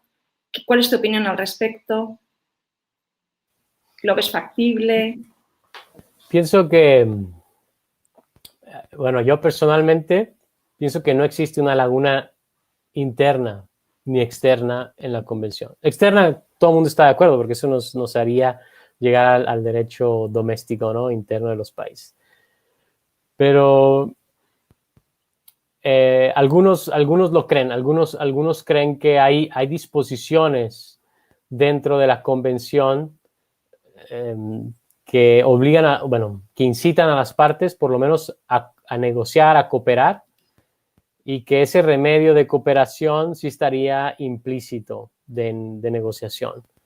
El tema de la readaptación del contrato es donde yo tengo más dificultades y creo que aun cuando lo hacen muy bien los principios de UNIDROIT en ese respecto, la convención no necesariamente es la mejor solución para ella. Obviamente, viendo cuáles las situaciones fácticas con las que se enfrenta normalmente la convención y Y lo que yo pienso es que la convención, como aplica a órdenes en su mayoría, pueden las partes convenir otra cosa o en circunstancias determinadas puede aplicar a contratos de largo plazo, pero en su mayoría es one-shot transaction, es una orden de compra, una entrega. Entonces, lo que se pensaba es que, considerando el tiempo que puede durar en un litigio judicial en la mayoría de los países, hasta que una corte ya sea adapte el contrato o lo resuelva, es demasiado tiempo y no es eficiente. Lo mejor sería exoneración de daños y resolución y que las partes traten de encontrar otras opciones entre ellas a partir de estos dos remedios. Según la OECD, los juicios están durando en promedio 5 años, entonces esperar a que una orden de compra se vea si la vamos a reajustar o no, 5 años no nos parecía factible. Los principios de unidad, ahora enfocados al tema de los contratos a largo plazo, ahí sí, por supuesto, y con las disposiciones del 2016 hay situaciones de hecho en donde son muy bienvenidas para ellos esta disposición del 623. Muchas gracias. Perfecto, muchísimas gracias. Me temo que tenemos que terminar ya esta interesante mesa. Lo siento, Javier, que tenía alguna pregunta también preparada para ti, pero me temo que nos ha corrido el tiempo. Y damos paso precisamente, pues, además de daros las gracias a Edgardo, Javier Antonio, damos paso entonces al siguiente panel y cedo la palabra a mi colega, la profesora Tatiana Arroyo. Buenas tardes a todos. Es de veras un placer estar aquí y es además también un placer poder presentar a Jordi Sellarés. Jordi, que es amigo del MUT Madrid, con el que ya además ha colaborado, tiene una trayectoria que voy a intentar resumir a continuación. Él se licenció y es doctor por la Universidad de Baleares, donde pocos años después comenzó como profesor asociado a impartir docencia en la asignatura de Derecho Internacional Privado. Además, su carrera docente se ha visto ampliada en otras universidades, como es ESADE, y no solo en universidades nacionales, sino que como profesor visitante ha venido participando en universidades tales como la Universidad de Puerto Rico o la Universidad de Rafael Landívar. Además de ser abogado, ha tenido una trayectoria, digamos, meteórica en la Cámara de Comercio Internacional y en particular en el Comité Español de la misma. Empezando primero en el año 93 como asesor técnico, a continuación como vicesecretario desde el año 2004, como director en la misma desde el año 2008 y, por último, como secretario general desde el año 2011.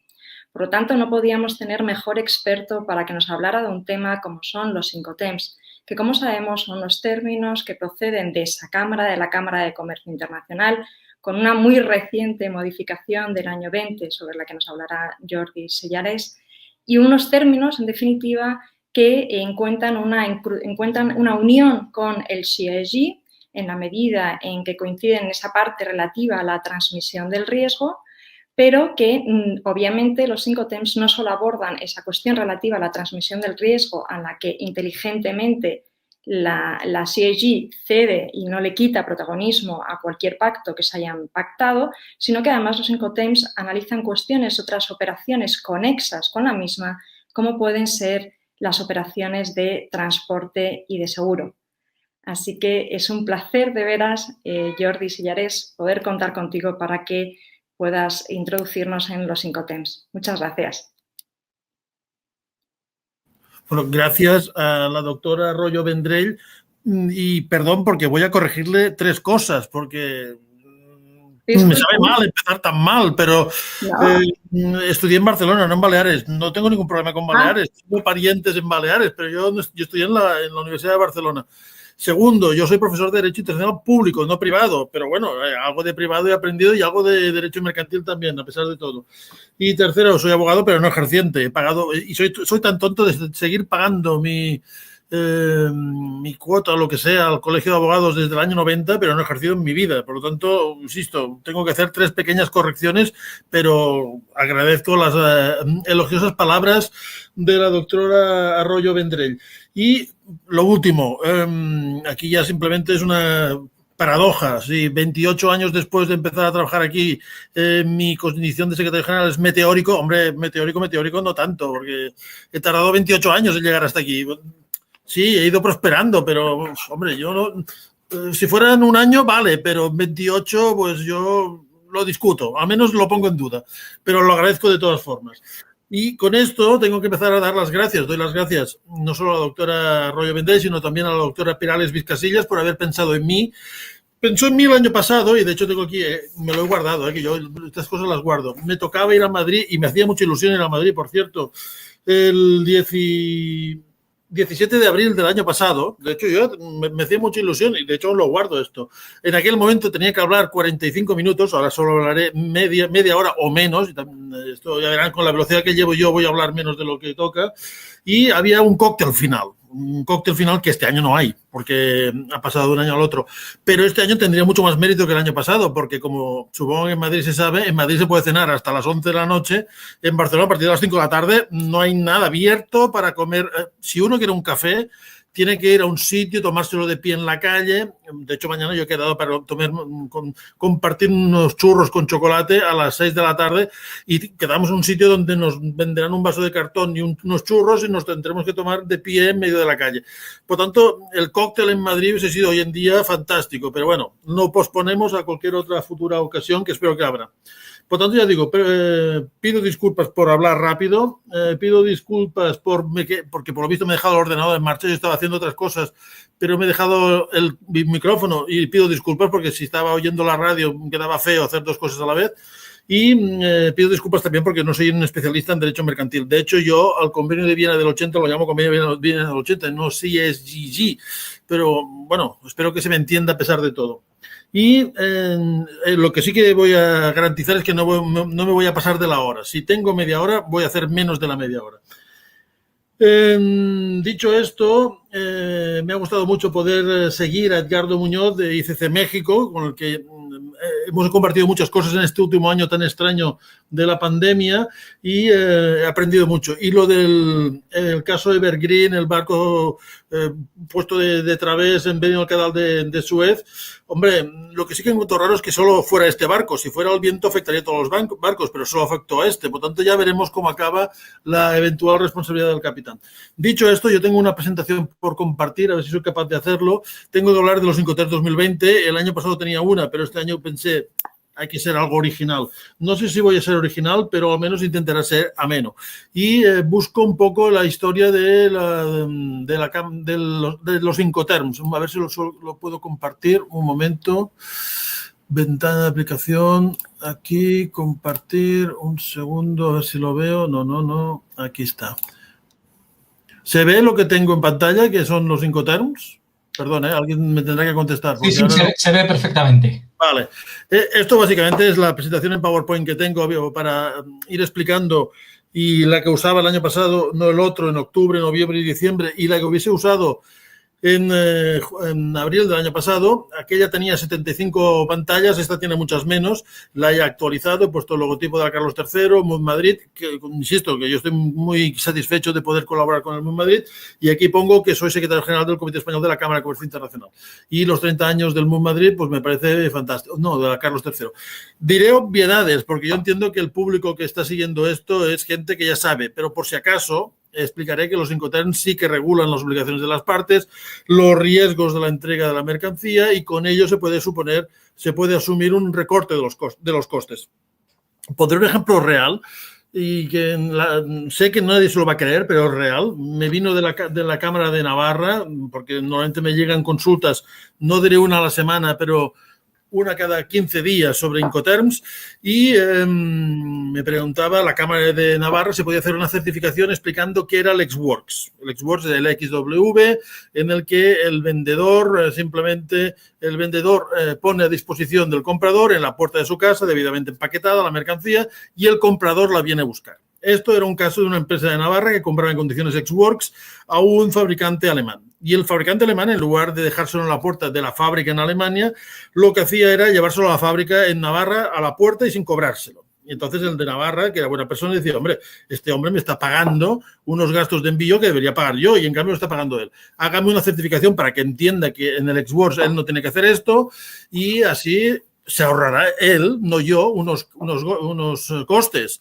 Bueno, hicimos la certificación, se la envió al alemán y el alemán dijo, no, yo lo hago bien, usted lo hace mal, los Incoterms me obligan a entregárselo en su puerta. Bueno, un tonto, y hay muchos tontos sueltos por el mundo, que no quiso entender que con los Incoterms eso se lo ahorraba, porque si vendía en condiciones ex-works, es decir, en las que el vendedor no hace prácticamente nada y el comprador lo hace todo, pues mala suerte. Digo esto para que quede claro qué es lo que sí regula los Incoterms.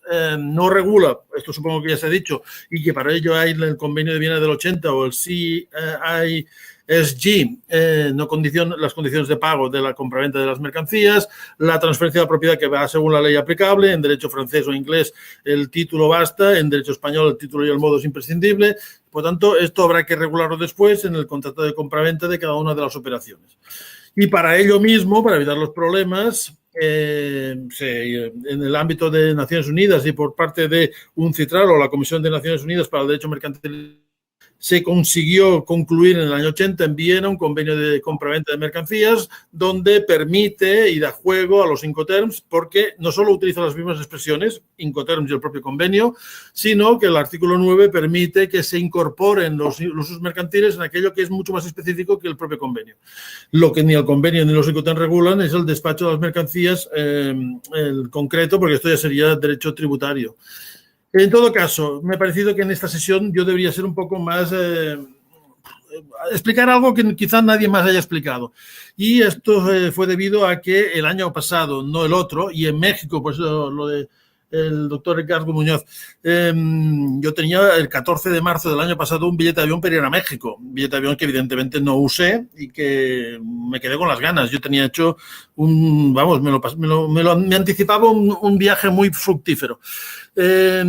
Como era porque se decía una reunión en México que era la clausura del centenario de la Cámara de Comercio Internacional. La Cámara de Comercio Internacional nace en 1919 a iniciativa de empresarios suecos, estadounidenses y franceses principalmente, con el objetivo de defender el libre comercio en un marco de reglas justas y competencia leal. Y los actos de celebración del centenario de la CCI habían empezado en mayo del 2019 en París, en un ágape que no estuvo nada mal, y tenían que concluir en marzo del 2020 en Ciudad de México.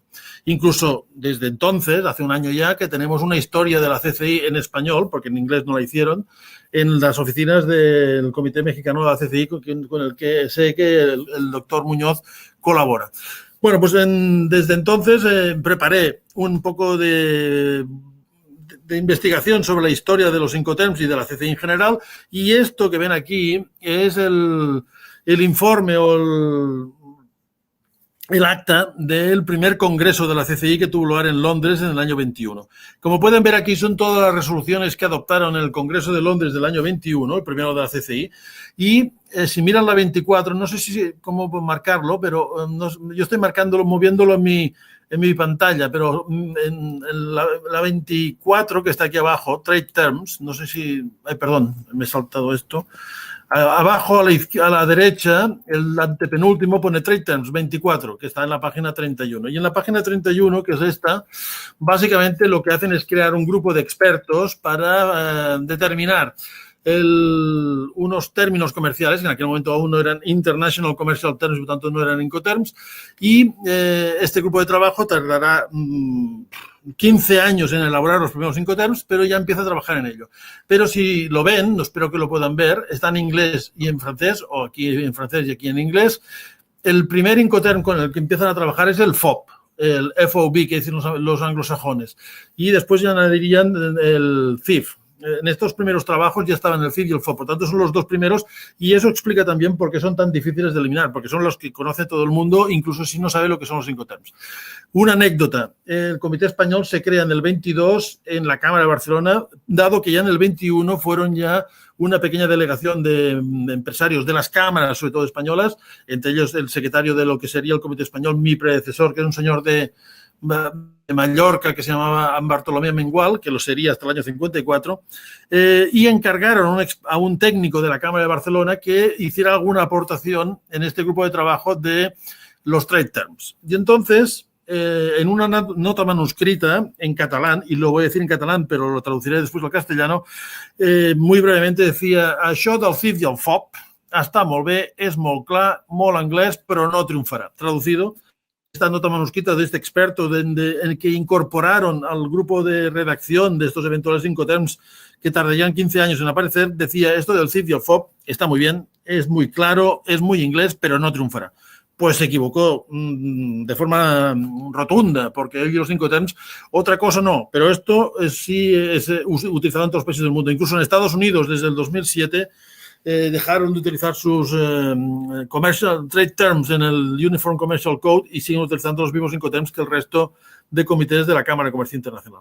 Sigo, para que vean los trabajos de elaboración de estos primeros Incoterms primigenios, los que acabarían conduciendo a la edición del 36, donde ven que los británicos utilizaban unos, los americanos utilizaban otros, en Europa continental utilizaban unos terceros.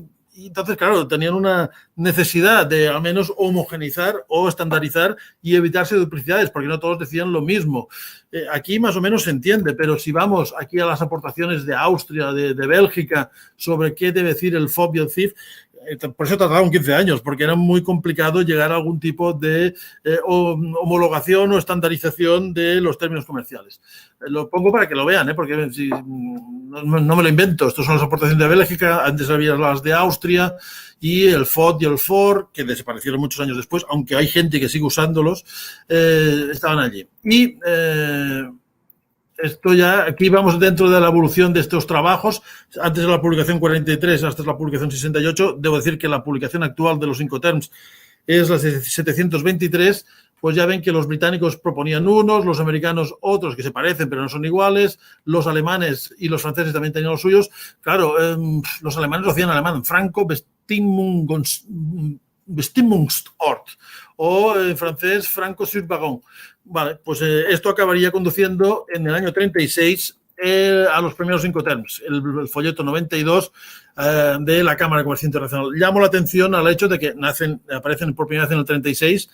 A los que no sean españoles, quizá el 36 no nos indica nada, pero para los españoles estábamos enzarzados en otras actividades y supongo que esto pasó un poco desapercibido, pero llamo la atención por el hecho de que en la edición de París, de la sede internacional, apareció en 3 idiomas. En inglés, que ha seguido siendo así después, en francés, esto sigue siendo así ahora, y en alemán. Y desde la segunda edición ya no apareció en alemán editado por la sede internacional. En todo caso, el Comité Alemán sí que edita los Incoterms y, de hecho, nosotros colaboramos con el Comité Alemán porque en la versión electrónica de los Incoterms 2020, que es de lo que hablaré después, lo hacemos en versión trilingüe alemán, español e inglés. Por tanto, insisto, la primera edición de los Incoterms es la del año 36, que es la publicación en 92, y después los van adaptando. Se adaptan en el 53 tras la Segunda Guerra Mundial, se adaptan en el 67. Yo creo que lo único que he encontrado es esto, que son pequeños retoques a la versión anterior. En el 76 incluyen el FOB aeropuerto, lo digo porque lo pone aquí, es un término nuevo en el 76, FOB aeropuerto, y aquí pongo las versiones en español. Hay una versión del 69, pero que es la española del 53, traducido por el Consejo Superior de Cámaras. Hay la del 80, los Incoterms del 80, que la tradujo, si no recuerdo mal, FELABAN, la Federación Latinoamericana de Banca. A partir de aquí ya lo tradujo el Comité Español, por tanto, en la versión española de los Incoterms del 90, los del 2000, los del 2010 y ahora los Incoterms del año 2020. Sé que me quedan 11 minutos, no me voy a exceder. Simplemente para que lo sepan, porque ya lo saben, pero para recordarlos, en el 2000 y en el 90 se agrupaban los términos según las categorías del punto de entrega, el mínimo para el vendedor, el máximo para el comprador, el ex-works, F, donde la entrega se hace en el primer medio de transporte o en el barco, C, se hace la entrega al mismo punto, pero el vendedor tiene que pagar el transporte hasta el destino, y D, entregas en destino. En el 2010 le dieron muchas vueltas y al final lo que decidieron es que se tenían que agrupar según el transporte que se utilizaría. Si eran medios marítimos serían los 4 últimos, FAS, FOB, CFR y CIF, y si eran los primeros, pues se agrupaban en estos medios de transporte. Si en aquel momento me hubieran hecho hacer una predicción, y de hecho me lo preguntaron y así lo predije, ¿Cómo simplificar? Porque había la voluntad de reducir al mínimo los números, la cantidad de Incoterms, de 13 habían pasado a 11, pues yo pensé para el 2020 habrá 7. Habrá 7 porque nos cargaremos los 4 para solo transporte marítimo, porque con los otros que valen para cualquier medio de transporte tendremos el mismo resultado. El FCA puede sustituir fácilmente al FOB, el CIP puede sustituir básicamente al CIF, el CPT puede sustituir al CFR y el FAS, pues como es residual, pues nada, no pasa nada. No lo eliminamos, no pasa nada. Pero no, se han mantenido los mismos Incoterms en la versión 2020. Hay los dos grupos, los de transporte, cualquier medio de transporte o transporte multimodal y los de vías navegables o transporte marítimo. Y lo único cambio que ha habido, un restyling,